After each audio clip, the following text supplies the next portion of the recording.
वज़ीर-ए-आला पंजाब की जानिब से इन लोगों के लिए खुसूसी पैकेज का ऐलान किया गया, जिनके मकानात, मवेशी वगैरह इस होलनाक सैलाब की नज़र हो गए। वज़ीर-ए-आला पंजाब ने सैलाब ज़दा इलाकों में पहुंचकर लोगों के इमदादी चेक्स तकसीम किए।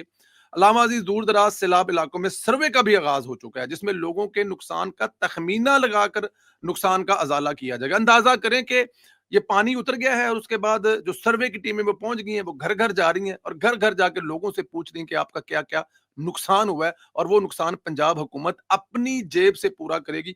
कहीं से कशकोल नहीं फैला के जा रही, कहीं से इमदाद नहीं मांगने जा रहे। इसके बरक्स अगर माजी में सूबा सिंध में आने वाले सैलाब का जायजा लिया जाए तो सूरत हाल यकसर मुख्तलिफ नजर आती है। लोगों की हालत काफी जार अबतर है। आज तक भी लोग सैलाब के असरात से नहीं निकल पाए। इस सैलाब में भी पीपल्स पार्टी के तर्जमान सियासी स्कोरिंग करते हुए नजर आ रहे हैं।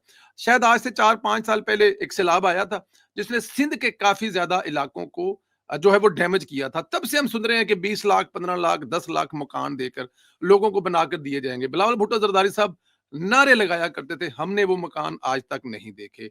हमने जो देखा है या हमने जो सुना है, अक्सर टीवी टॉक शो में कोई सिंध से मेहमान आई होती हैं या आए होते हैं, तो वो लाहौर के टीवी चैनल में बैठ के यही कह रहे होते हैं, हमें लग रहा है हम दुनिया के दूसरे मुल्क में आ गए हैं, कोई दुबई या यूरोप तरह के मुल्क में आ गए हैं। इतना साफ सुथरा लाहौर, इतना खुला लाहौर, इतना सरसब्ज लाहौर, हमारी तो आंखें जो हैं